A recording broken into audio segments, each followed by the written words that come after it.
अस्सलाम वालेकुम व्यूअर्स, मैं हूं शाकिर सोलंकी। व्यूअर्स, चेयरमैन नैब के तकर्रुरी के मामले पर हुकूमत ने अहम फैसले किए हैं। एक आर्डीनेंस के हवाले से भी chairman NAB justice retired Javed Iqbal के एक्सटेंशन के हवाले से भी, नए चेयरमैन नैब की तकर्रुरी से मुतल्लिक और आर्डीनेंस में क्या क्या चीज़ें शामिल करने की मंजूरी दी गई है, और इसके अलावा अपोजिशन लीडर के हवाले से भी अहम हुकूमत ने एक तजवीज़ दी है या डिमांड की है या एक आइडिया हुकूमत ने दिया है कि अपोजिशन लीडर तब्दील किया जाए। शहबाज शरीफ के साथ हुकूमत मुज़ाकरात करना नहीं चाह रही और शहबाज शरीफ को करप्ट समझ रही हैं, नैबज़दा समझ रही हैं हुकूमत की जानिब से, और इसलिए उनके साथ मुज़ाकरात के लिए हुकूमत तैयार नहीं है। लेकिन आर्डीनेंस की जो मंजूरी दी गई है उसमें यह शिक बरकरार रखी गई है कि अपोजिशन लीडर और वज़ीर आज़म के दरमियान मुशावरत जो है चेयरमैन नैब के लिए वो बहुत ज़रूरी है। क्या क्या इस आर्डीनेंस में हुकूमत ने शामिल किए हैं और क्या अपोजिशन लीडर को वाकई हुकूमत तब्दील कर सकती है, अपोजिशन जमातों का रद्द अमल क्या है इस पर, पीपल्स पार्टी स्पेशली जो दूसरी बड़ी जमात है पार्लियामेंट में, उसका क्या रद्द अमल है और वो किसके साथ खड़ी होगी, इस हवाले से बताऊंगा। तो व्यूअर्स, वज़ीर आज़म इमरान खान की सदारत में नेब चेयरमैन की तकर्रुरी के हवाले से, आर्डीनेंस के हवाले से मुशावरती इजलास हुआ। इस इजलास में वज़ीर कानून फ़रूक नसीम, अटारनी जनरल फवाद चौधरी, बाबर अमान और दीगर जो हैं अहम असद उमर और दीगर वज़रा शरीक हुए हैं।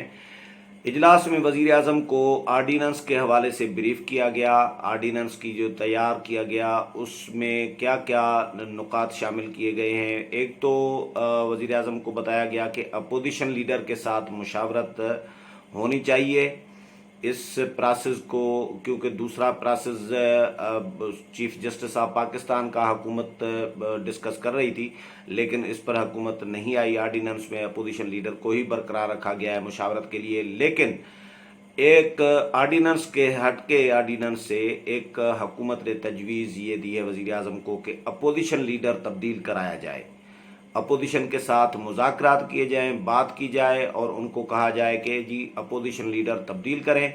शहबाज शरीफ क्योंकि उन पर नेब के इल्ज़ामात हैं, नेब में उनके मुकदमात चल रही हैं, तहकीकात चल रही हैं मुख्तलिफ इल्ज़ामात में, इसलिए वो मुल्ज़िम तो नहीं है, वो मुल्ज़िम है, मुजरिम तो नहीं है, मुल्ज़िम है। लेकिन चेयरमैन नेब की मुशावरत शहबाज शरीफ के साथ नहीं की जा सकती और हुकूमत नहीं करना चाह रही, इसलिए अपोजिशन को कहा जाए कि किसी और को अपोजिशन लीडर बनाए ताकि उसके साथ मुशावरत की जाए। ये एक तजवीज़ हुकूमत ने सामने लाई है हुकूमत। अच्छा, इसमें अपोजिशन जमातें व्यूअर्स, अभी फौरी जो रद्द अमल आया है अपोजिशन जमातों का, उन्होंने हुकूमत की इस आर्डीनेंस को भी मुस्तरद कर दिया है। आर्डीनेंस में जो तजावीज़ जो तरामीम शामिल की गई हैं उनको भी मुस्तरद कर दिया है। आज कहा जा रहा है कि इम्कान है कि 6 अक्टूबर है आज, और 6 अक्टूबर को आज किसी भी वक्त आर्डीनेंस आ सकता है। अपोजिशन ने एक तो एहतजाज इस आर्डीनेंस पर यह किया है कि भाई पार्लियामेंट मौजूद है तो ऐसी कौन सी इमरजेंसी है कि आर्डीनेंस हुकूमत लाना चाह रही है। आर्डीनेंस तब लाया जाता है जब पार्लियामेंट न हो और इजलास हुकूमत बुला सकती है, कानून साजी कर सकती है। हुकूमत कानून साजी करने की पोजीशन में नहीं होती, इसलिए हुकूमत को क्योंकि नाकाम होती है कानून साजी कराने में, इसलिए हुकूमत ये आर्डीनेंस जो है ये वैसे है तो कानूनी तरीका, लेकिन ये एक किस्म का चोर दरवाज़ा भी समझें कि हुकूमत जब कानून साजी से भाग रही होती है या नाकाम होती है पार्लियामेंट में तो फिर आर्डीनेंस लाया जाता है। लेकिन आर्डीनेंस की आइन में, कानून में गुंजाइश मौजूद है। तो आर्डीनेंस किन हालात में जारी होता है या किया जाना चाहिए, ये हालात ऐसे नहीं होते, इसलिए मैं चोर दरवाज़ा इसको करार दे रहा हूँ कि जब हालात नहीं है तो फिर आर्डीनेंस का सहारा हुकूमत क्यों ले रही है। तो आर्डिनेंस में व्यूअर्स एक तो अपोजिशन लीडर के साथ मुशावरत को बरकरार रखा गया है, लेकिन अपोजिशन लीडर जो है हुकूमत तब्दील करना चाह रही है। दूसरा ये कहा गया है कि जो नए चेयरमैन नैब जब तक मुकर्रर हों तब तक मौजूदा चेयरमैन नैब जो हैं जस्टिस जावेद इकबाल ये काम कंटिन्यू करेंगे, ये तब तक चेयरमैन नैब के तौर पर ये जो है काम जारी रखेंगे, ये भी कहा गया है। और उसमें ये भी कहा गया है कि नए चेयरमैन नैब जो परमानेंट मुकर्रर होंगे वो जावेद इकबाल भी हो सकते हैं, ये भी हुकूमत ने कहा है। तो आर्डिनेंस में इस तरह की शिक्कें शामिल की गई हैं और आज किसी भी वक्त कहा जा रहा है कि आर्डिनेंस जारी कर दिया जाएगा, लेकिन अपोजिशन जमातें किसी भी लम्हे पर अपोजिशन लीडर को भी तब्दील नहीं करना चाहती। आज सलीम मांडवीवाला ने भी रद्द-ए-अमल दिया है, शेरी रहमान, मुख्तलिफ पीपल्स पार्टी के रहनुमाओं ने भी रद्द-ए-अमल दिया है, JUI, नून लीग, मुख्तलिफ जमातों का, तमाम जमातों का तकरीबन रद्द-ए-अमल आ गया है। अपोजिशन लीडर को तब्दील कैसे करेंगे, क्यों करेंगे? एक तो नून लीग का ही अपोजिशन लीडर बनेगा जो भी बनेगा। दूसरी बात ये कि जो नून लीग बनाना चाहेगी, नून लीग किसी और पर राजी नहीं होगी, तो फिर कैसे अपोजिशन लीडर तब्दील किया जा सकता है?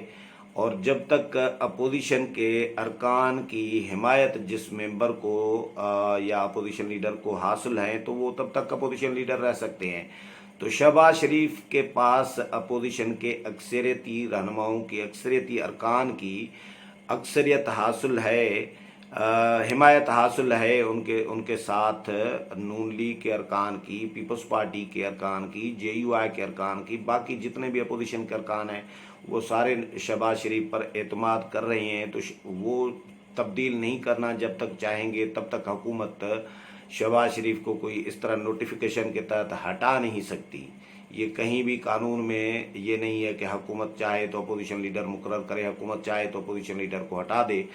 अपोजिशन लीडर का तरीक़ेकार अपोजिशन पर डिपेंड करता है कि अपोजिशन तहरीरी तौर पर, अक्सरियत अपोजिशन के अरकान की तहरीरी तौर पर अपने दस्तखतों के साथ लिख कर स्पीकर कौमी असम्बली को देंगे कि हम इनको अपोजिशन लीडर नामजद करते हैं, तो फिर वही अपोजिशन लीडर नामजद होगा और उसका नोटिफिकेशन स्पीकर ऑफिस से होता है। तो इसी तरह अपोजिशन के अक्सरियती अरकान जब तहरीरी तौर पर लिख कर दें अपने दरख्वास्त, अपने दस्तखतों के साथ कि हम फ़लाँ शख्स को हटाना चाहते हैं, फ़लाँ शख्स को लगाना चाहते हैं, बतौर अपोजिशन लीडर देखना चाहते हैं, तो इसका नोटिफिकेशन किया जाए, तो ये तरीक़ेकार है। इसके अलावा हुकूमत चाहे तो कोई तरीक़ेकार नहीं है हुकूमत के पास कि अपोजिशन लीडर को तब्दील करे या हटा दे। तो हुकूमत की ये ख्वाहिश ही रहेगी। जो लग रहा है अपोजिशन एक ही मौक़िफ़ पर खड़ी हो गई है, नून लीग हो, पीपल्स पार्टी हो, JUI हो, तमाम जमातों का यही मौक़िफ़ है कि भाई चेयरमैन नैब की तकर्रुरी के मामले पर वज़ीर आज़म इमरान ख़ान अपोजिशन लीडर शहबाज शरीफ के साथ मुशावरत करें और इसके अलावा कोई तरीक़ेकार नहीं है।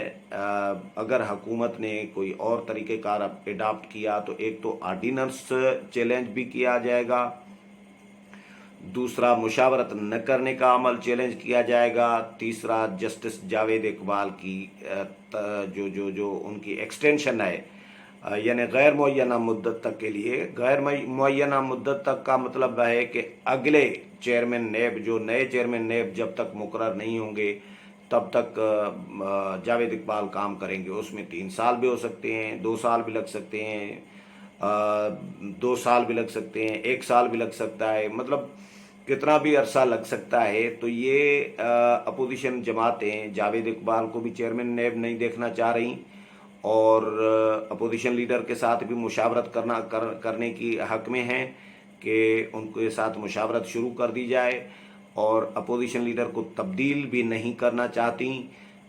इसके अलावा एक और शिक इस आर्डिनेंस में शामिल की गई है अपोजिशन लीडर के हवाले से कि एक तो मुशावरत अपोजिशन लीडर के साथ जारी, अच्छा पार्लिमानी कमेटी का, कि अगर अपोजिशन लीडर और वज़ीर आज़म के दरमियान इत्तेफाक न हो सके मुशावरत के के दौरान, तो फिर ये मामला पार्लिमानी कमेटी को जाएगा। ये तरीक़ेकार वही रखा गया है, लेकिन जो दो तीन काबिल एतराज़ चीज़ें आई हैं। एक तो इन्होंने जावेद इकबाल को कंटिन्यू करने के लिए कहा है कि जब तक नए चेयरमैन नेब मुकर्रर नहीं होते तब तक जावेद इकबाल जो हैं बतौर चेयरमैन नेब काम जारी रखें। इस पर भी अपोजिशन को एतराज़ है, और जावेद इकबाल को भी दोबारा, यानी नए चेयरमैन नेब जो मुकर्रर होंगे वो जावेद इकबाल भी हो सकते हैं। इस पर भी अपोजिशन को एतराज़ है कि भाई इनकी क्रेडिबिलिटी अच्छी नहीं रही। 4 साल इन्होंने जो जो जिस किस्म का एहतसाब किया है उस पर शदीद एतराज़ात, तहफ़्फ़ुज़ात, सवालात उठते रहे हैं। अपोजिशन एहतजाज करती रही है कि यकतरफा एहतसाब इन्होंने चलाया है, अपोजिशन जमातों के ख़िलाफ़ हुकूमत को रिलीफ देते रहे हैं। तो इसलिए बिलावल भुट्टो ज़रदारी ने भी कह दिया है नून लीग तो बिल्कुल नहीं मानेगी। तो सारी जमातें तकरीबन अपोजिशन की कोई भी जमात नहीं मानेगी जावेद इकबाल पे। तो ये एतराज़ात हैं। और इसके अलावा बड़ा एतराज़, सबसे बड़ा एतराज़ आर्डीनेंस पे है कि भाई आर्डीनेंस जारी नहीं कर सकते। तो हुकूमत के ये जो 4-5 फैसले सामने आए हैं कि आज किसी भी वक्त आर्डीनेंस जारी कर दिया जाएगा, और फिर नाफिजुल अमल कब से होगा, और फिर अपोजिशन जमातें इसको चैलेंज करेंगी, यकीनन सुप्रीम कोर्ट से रुजू करेंगी। तो ये एक नया बहरान हुकूमत अपने लिए पैदा करने जा रही है। चेयरमैन नेब की तकर्री के मामले पर एक आइनी और सियासी बहरान होगा। देखते हैं हुकूमत इसमें हुकूमत की जीत होती है या अपोजिशन की जीत होती है, लेकिन कानूनी और उसूली तौर पर जो जो देखा जाए तो अपोजिशन का ये राइट बनता है कि भाई जो तरीक़ेकार कानून में तय है उसको हुकूमत एडाप्ट करे। अपोजिशन लीडर पर जो एतराज़ है वो बिल्कुल भी नहीं बनता वज़ीर आज़म इमरान खान का। जो एतराज़ अपोजिशन लीडर, मैंने पहले भी बताया है, जो एतराज़ अपोजिशन लीडर पर है वज़ीर आज़म इमरान खान को कि ये नेब ज़दा हैं, वही एतराज़ इमरान खान पर भी उठ सकता है। अपोजिशन को उठाना चाहिए कि इमरान खान भी इलेक्शन कमीशन ज़दा हैं। इलेक्शन कमीशन में उनके ख़िलाफ़ फॉरेन फंडिंग केस चल रहा है। तो इलेक्शन कमीशन के मेंबरान की तकर्री वो कैसे कर रहे होते हैं। चीफ इलेक्शन कमिश्नर मौजूदा जो हैं इमरान खान ने तैनात कराए थे, और अपोजिशन लीडर शहबाज शरीफ ने तैनात किया था मुशावरत से। तो वो कैसे किया था। तो इमरान खान के ख़िलाफ़ जब तक फॉरेन फंडिंग केस का फैसला नहीं हो जाता तब तक इमरान खान इलेक्शन कमीशन के मेंबरान की तकर्री भी नहीं कर सकते। ये जो क्राइटेरिया हुकूमत ने तय किया है या हुकूमत शहबाज शरीफ पर एडाप्ट कर रही है, वही तरीक़ेकार जो है, वही क्राइटेरिया वज़ीर आज़म इमरान खान पर लागू क्यों नहीं किया जा रहा। तो ये एक डबल स्टैंडर्ड है हुकूमत के। हुकूमत की दोहरी पॉलिसी है। अपोजिशन के लिए कानून अलग है और हुकूमत के लिए कानून अलग है। तो ये अब ज़ाहिर है, सीधी सी बात है, तो ये कानून की, आइन की भी वायोलेशन है और एक ज़्यादती है। तो देखते हैं हुकूमत कब ये आर्डीनेंस जारी करती है और आर्डीनेंस में मज़ीद क्या क्या चीज़ें सामने आती हैं और अपोजिशन का क्या लायामल तय होता है। अपोजिशन आपस में कोई मुशावरती इजलास बुलाती है, कोई मुत्तफ़क़ा फ़ैसला करती है, अपोजिशन के प्लेटफार्म से ही सुप्रीम कोर्ट से रुजू किया जाता है, या नून लीग अकेले फ़ाइट करती है सुप्रीम कोर्ट में। इस हवाले से मज़ीद जो भी अपडेट आएगी वो भी आपके साथ शेयर करूँगा। मेरे प्रोग्राम पसंद आया होगा, अगले प्रोग्राम में फिर मुलाकात होगी। तब तक इजाज़त चाहता हूँ। अल्लाह हाफ़िज़।